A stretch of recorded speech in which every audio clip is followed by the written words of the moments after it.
So, Jennifer, let us still work.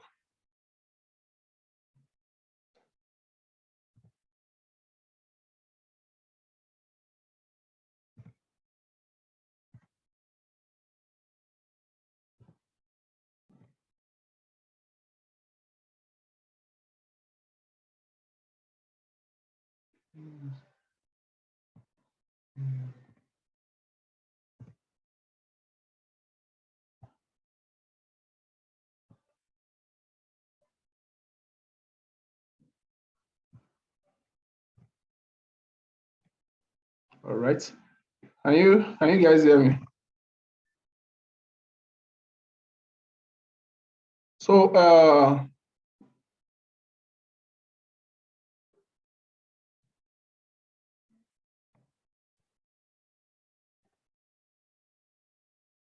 Bukola, you can catch because I saw that you were not on online in the last session, so you can catch that parts in the video when I'll upload them immediately after we are done. So you've talked about the data, you talked about tables, pivot tables, and pivot charts. So I want to give you guys an assignment, and tomorrow or any other time, we'll come and review how you guys did the assignment. So the assignment is going to be on this this Excel project data sets. So let us open it. But you guys are not saying if you can hear me or not. I can hear you, sir. Okay, thank you. So just observe this these data sets and go through it. So from all what we've learned from the beginning of data analysis class to the end, let us apply it here. So look at this table. It's you can see the ID of individuals, their gender, their marital status, their gender, their income, the number of children they have, their education level, their occupation. So we're not seeing your Excel, your Excel spreadsheet. Sorry. So this is the project you are going to work on. Okay. Right. So you see the observations we have here, the row numbers. That's the individuals we have, their marital status, their gender, their income, their children, the number of children they have, their education level, their occupation, whether they own car, whether they are homeowners, whether they are car owners, the number of cars they have, the commute distance from work. Yeah, this data is commute distance from work, their region, their age, and their purchased bike. Right. So after you, this data is actually not cleaned. So there are empty spaces, I think. Okay, no, they are not empty spaces, but they are duplicate data there. So you can remember how you get our duplicate data, right? You come here, conditional formatting, highlight sales rules, and check duplicate values, right? No, not that you come. The first step is no, not that. Also, you come here. You come to the. I'm just walking you guys through everything we did from the beginning of our class, right? You come to the column that is likely not that you shouldn't have duplicate values, and highlight cell rule to duplicate values, right? So, but instead of you just deleting these duplicate values, you like to investigate and see whether they are truly duplicate values, right? Right. So you investigate. When you find out that they are truly duplicate values, you delete. You can remember how to delete, right? So. Sir, for me, let me come up. You know, I told you I was traveling that day, and I was hoping for the recording, but the recording was not sent. I've uploaded the recording. For the first class. Oh, yeah, that's the thing. I have it. I think what I'm going to. Oh, you were not around for the first class, right? So no, I was on a journey. Okay, immediately after this, I'll quickly create a video for the first class and redo the video and post, so you can get it. So it's just going to be on data cleaning. So, but the other, so once so after, but you can still follow because that's what I'm actually doing here. So we've gotten our duplicate data. We found that fast actually. I didn't know how you went to conditional formatting and then so duplicate values there. Okay, so let me even use this opportunity to just hold on. So let me go back. Let me clear everything. So here's the thing. So we use once we have, most of the time when our data arrives from wherever source it arrives from, it's not always clean. Sometimes it can have empty rows. Let me insert a row here. Let me just use it for insert entire row. So let us say something like this now. Your data can have empty rows. Yeah. Empty rows are bad news for your analysis. It can disrupt your formulas, it can disrupt your function, and many other things. So you don't want empty rows. So, but this is small data sets, right? Sometimes you can have rows in the 1 millionth data. You can say you get so, but one of the easiest way to find your empty rows is just to come here and use your filter. Using the filter feature is one of the fastest ways to find the empty row, because once you come to show you if you have a blank so I just come here. Okay, didn't do that.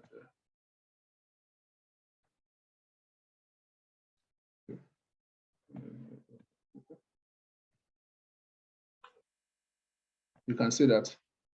So it shows us if you have blank. Another shortcut is using the blank function, right? I didn't teach that in the this thing, but for a bonus point. So you can just come here and put count blank, and the range A2 to A1028, A2 to A1028, right? Okay, sorry. A2 to A1028. So it shows you that we have one blank space there. So what you can do, so okay, one blank space. But that's just another way to see if to check if you have blank spaces in your data. So the best way to remove blank space is just to come here, then click everything, then click blank. Well, the easiest way actually is just to delete it from here, but since I just want to show you guys, in case you have a large data set and you don't want to go through it and deleting rows, though you can just delete it like this, just straight from, and just delete it from there, and just delete, right? That's one way. Yeah. But if there are many and in different places in your sheets, instead of doing it one by one, so this is a shortcut way to, so blanks, right? And you just delete it from there. You delete row, right? So okay. You remove your filter, come here, add it, and you just see that you can't find blank spaces any longer, right? So that's the first step, removing blank rows. Another step is in removing duplicate values. So one of the best ways to check if you have duplicate values is actually to sort your data, right? Let us sort it some. Let us say smallest to largest, right? Well, these are numbers, so it's add. If they were alphabets, it would have been easy to spot if you have duplicate values here, right? But this one is different. What? Let us use that. So let us go and use this where this thing comes in. Conditional formatting. So conditional formatting highlights cell rows, duplicate values, right? Okay, I'm seeing it. Yes, sir. Okay. Cool. But like I told them in the first class, once it tells you have duplicate values, you still have to go on your own to investigate to see if truly they duplicate values. So you can just you can come here. What I told them that last time was just to hide. Hold on, let me.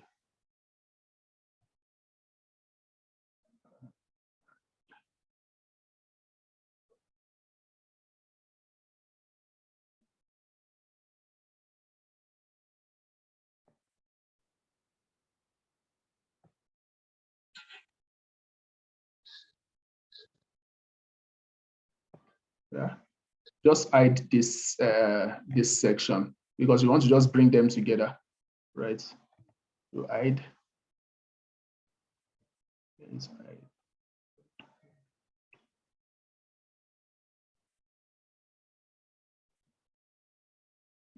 I think that should be like this.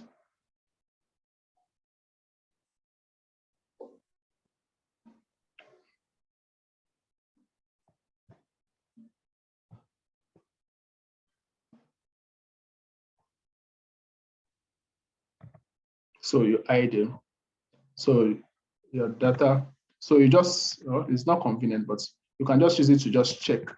They are close to each other to just check one by one to see if they are truly duplicate data.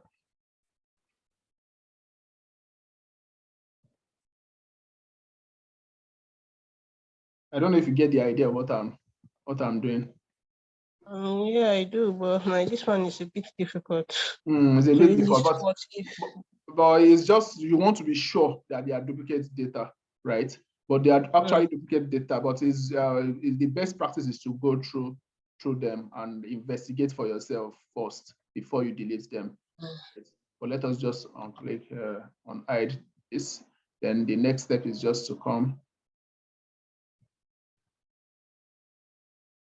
Is now remove your duplicate data.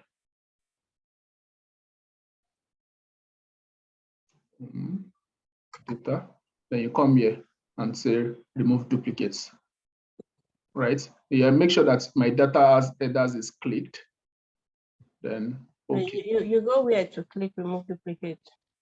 What? You say come again. You said something. I said make sure that my data as headers is clicked. Yeah. Yeah, where did you go to click remove duplicate? In your data tab. Under data. Yeah, under data tools, you remove duplicates there. Right. So okay. So 26 duplicates found. Okay. Yeah. Remove duplicates. So 26 duplicate values found and removed. And 1,000 unique values remain. You highlighted the whole data first, right? Yeah, the whole, you don't even actually have to do it. It will tell you if you want to expand selection. And it will, okay, let me go back. You can highlight the whole data first, or you can, if you when you say, you can see that you can see that it's highlighted the whole columns. It did that itself, right? Yeah. Yeah. So click OK. It has deleted them.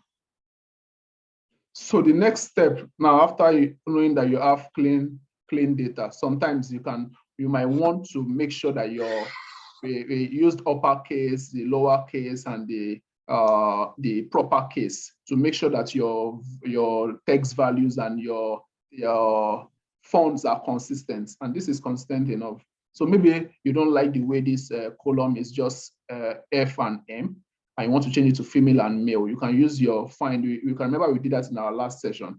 You can use your find and replace to change it to female and male. You can use your find and replace to change this to male, to married and single. So let me give you the, because these people have income here. So one of the ways you can analyze this data, you remember I told you guys this is your project, right? So I just want to give you guys ideas. So you can see that they have their income. We have male, female and male. So you want to check, okay, what was the average income of the females and what was the average income of the males? And though I did not show you guys this, but pivot chart also have this function. Let me quickly show you guys. Where let us say, let's say. So if you just return back to the other one, you just change the sum to average. Yeah. Oh, you know how to do that, but let me just share this screen. Right. Okay, you guys have seen the screen here, right? So you might want to see the revenue. Here's the revenue that the male spends and the female. You might want to change this and see the average. Value field setting. You can make it average, right? Yes. So I don't know if you get that. So yeah, you can analyze this data, checking the average income of male and female, check the average income of the married and single. You can analyze them to know, you can use the purchase bike no and yes to find out the average income and the people that purchased bike and the people that didn't. Why did they, you might find out there that the people that had more income are likely to purchase bikes than people that have lower income, even in the married and the married section and the female and male section. You can find out that the people, if you analyze your income by educational background, you might find out that the people that had bachelors and people that are higher up in the educational hierarchy have more income than the ones lower down. So you can analyze them anyhow you want, any idea that you get. You can just play around with it and get the charts, right? Yes, sir. So many. So, Mr. You guys should just give me a break. Let me mute this.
Hello.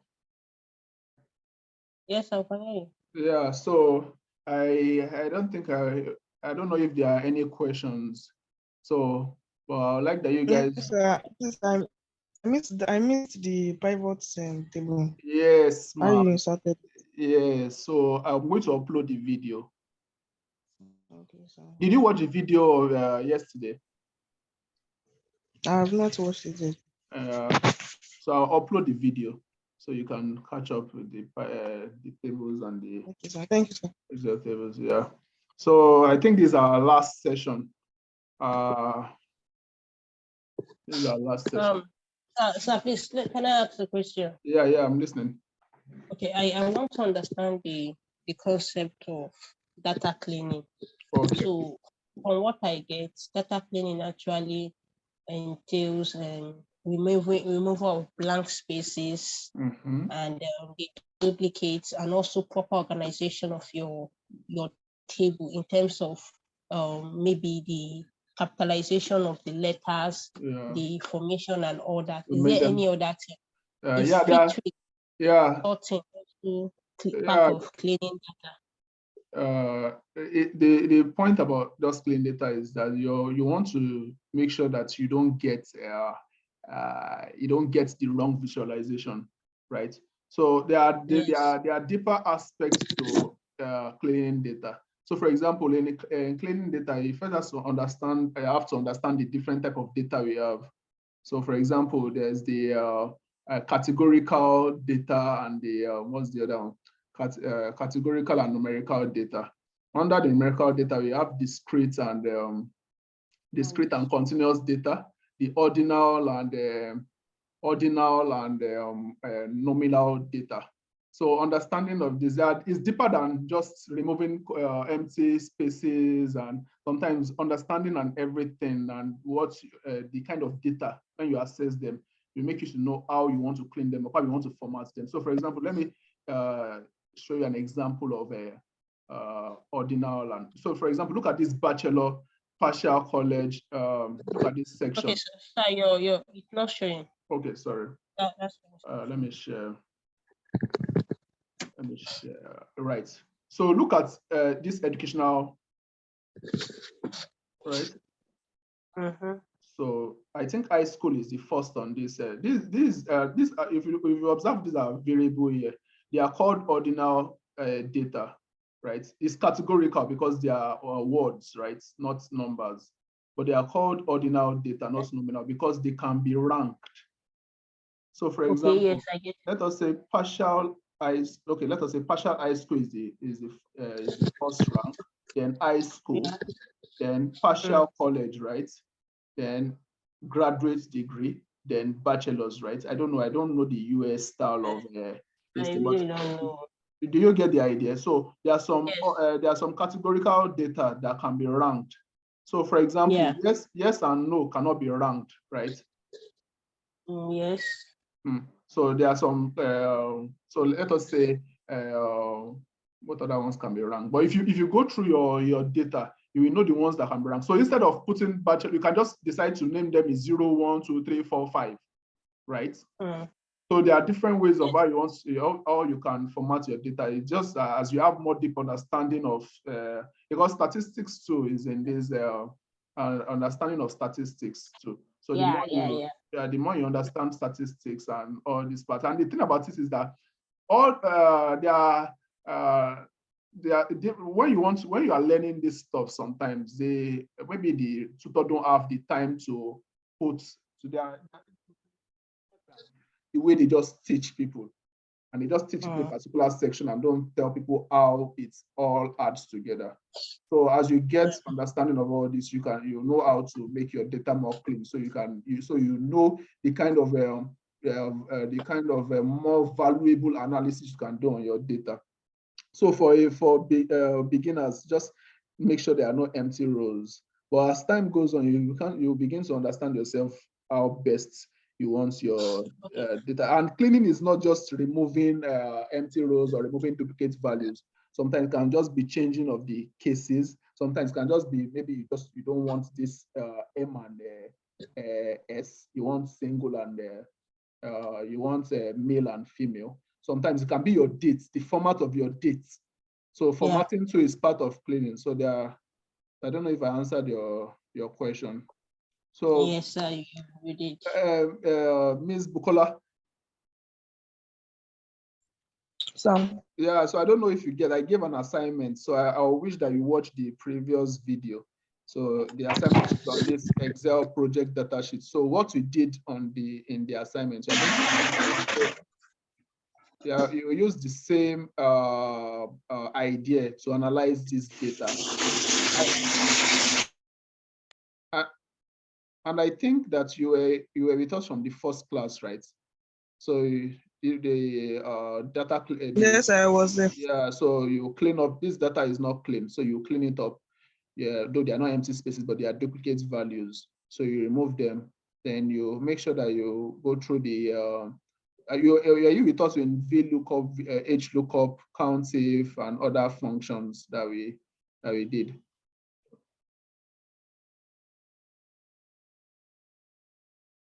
I was there partially. Yeah, so I'll make sure that I upload the video right away so that you can watch.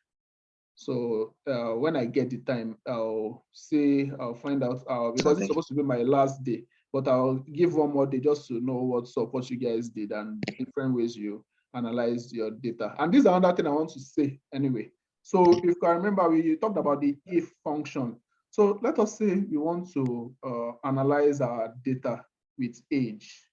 But if you look at this particular age right now, you have 25 to 89. Using it like this is going to be a little bit tedious. I know it's not going to be tedious. It's going to be impossible because it's just going to mess up your charts. It's going to mess up your pivot table also. So you can use the if statements to group these ages. You can group them. Okay, let us say we have 25. The list is 25 to 89. So let us say 25 to 35 as youths. So if these cell values of L, the cell values in this particular column is from 25 to 35 youths, from 35 to, let us say, 65 adults, and let us say from 66 to 89 old. So you can use that also to analyze your data, right? I don't know if you get what I'm saying. Let me give you guys an example. Yes, sir. Yeah, so because let me insert the column.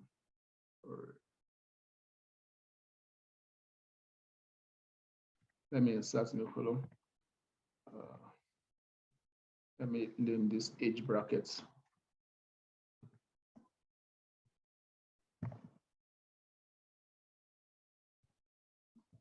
So if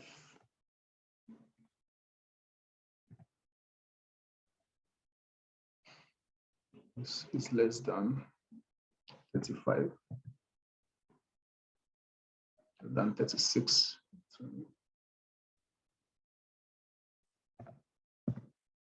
Six.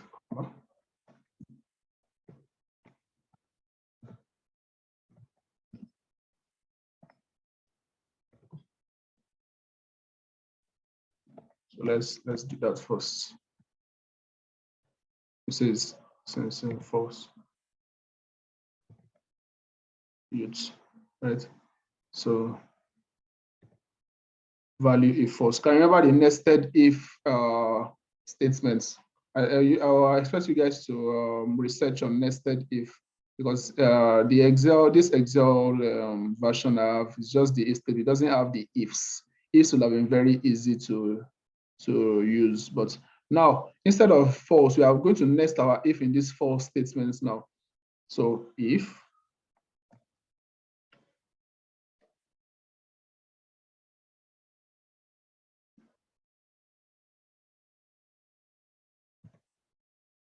is greater than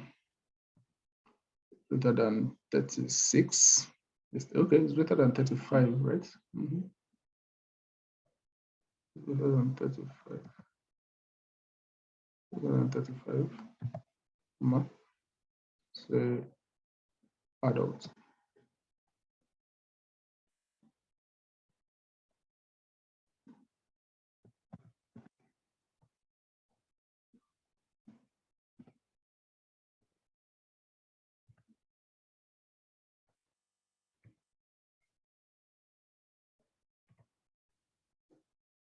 Okay, there was no comma here.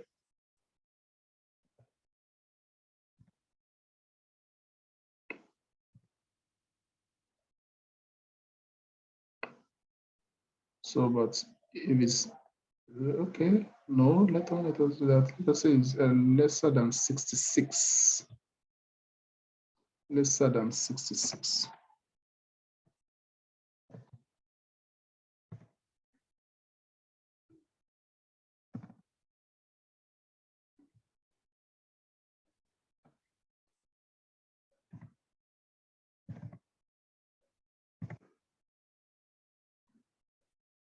Then the next one, nested if. This is why you call this the nested if. Let me quickly do that because we have 10 minutes more. If it's greater than 66, if it's greater than 65, okay. If it's greater than 65.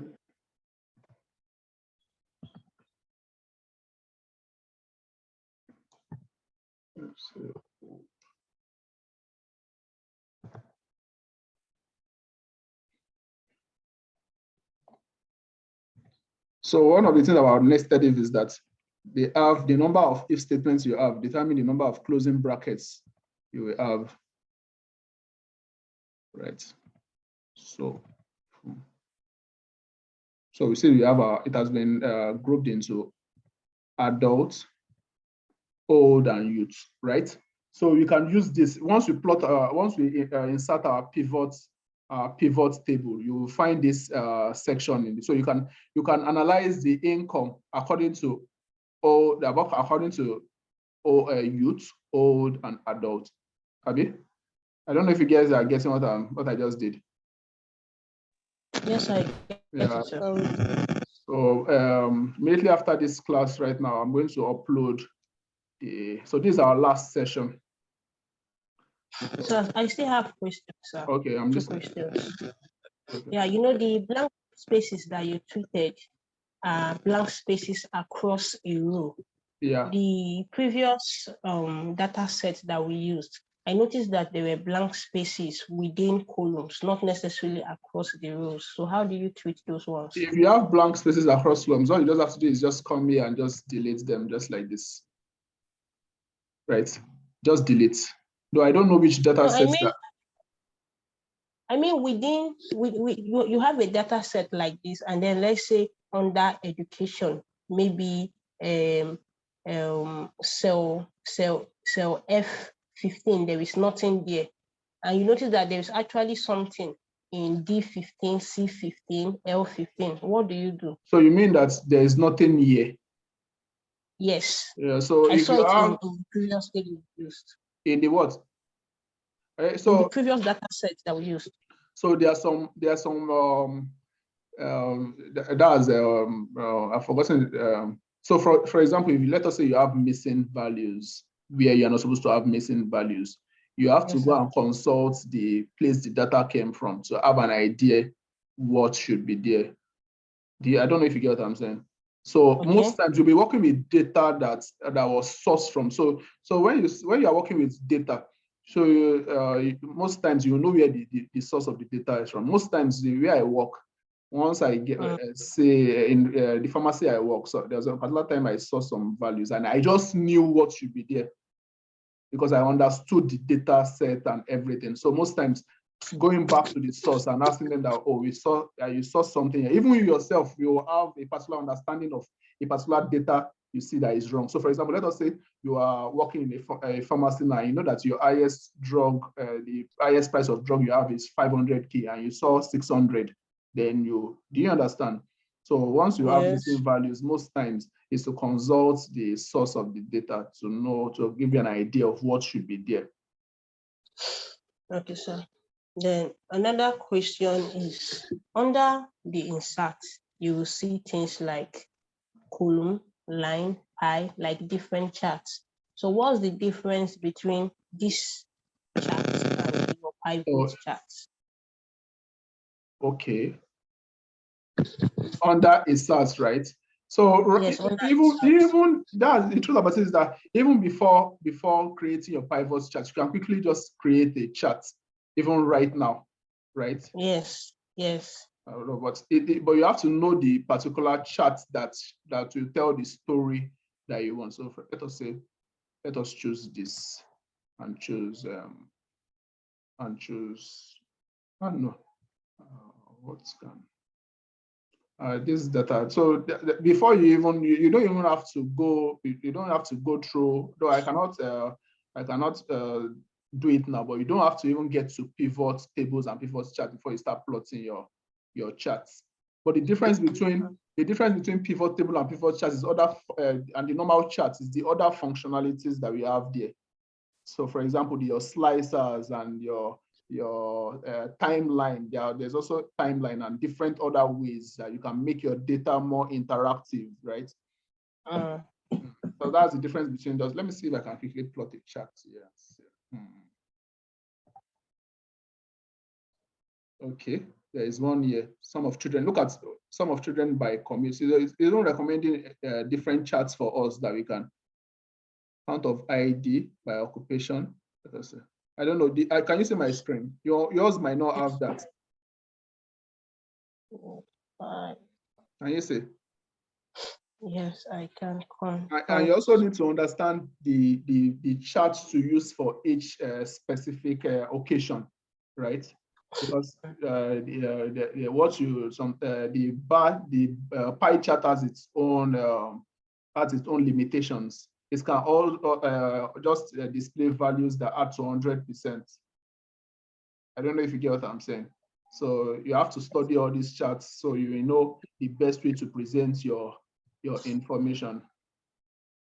So sum of cars, look at this, sum of cars by age brackets. So you see that the adults have more. What? The one that is showing. Only one bar chart. What version of Excel are you using? 2016. 2016? Yes, sir. You're supposed to be able to this same part that I'm on, and it's only just one that is showing. Recommended charts, yes. In the recommended charts, I don't know the reason why that. Who is laughing? I don't know the reason why that is happening, but look at the example. Let me. Is someone laughing? No, sorry, I sneezed, sir. Okay. I'm having better. Sorry. So actually, what has happened is that it's actually a shortcut because what I just did right now, it went through the process of a pivot chart, of a pivot table, because it's just automatically did a pivot table and a pivot chart for me. So you cannot just plot, it seems you cannot just plot a chart. It goes through the process. I don't know if you just see what happened now. So you can see our pivot chart field, even though I've not tried it before. So it goes through the process of us creating it. So it's almost like a shortcut to creating a pivot table and a pivot chart. So look at our pivot table right here. But you're not supposed to have sum of cars. You're supposed to have count of cars. You have to, that's the thing. You're not supposed to have sum of cars. Let me see. It's supposed to be count of cars. Let me see our data. There is our car. Yeah, okay. Okay. Some. Yeah, some. I think it's some. Yeah. So most of the time you play around with these things, so you're able to get a deep understanding of it. So when should I check back for the project? Tomorrow or when? Though is another tutor that is teaching you guys tomorrow. Folabi. Yeah, for Power BI. Are you guys not attending the Power BI class? Okay, Power BI. Okay. Yeah, Power BI. I will be attending it, sir. Yeah. So maybe when should I? Are you guys just going to reach out to me for the projects? I will definitely reach out to you, sir. All right. Thank you very much. We just have 1 minute. 1 minute more. Okay, thank you. Thank you. So I will upload the session, the recorded session, very soon, immediately, just not right now. So thank you very much. Thank you, sir. Yes.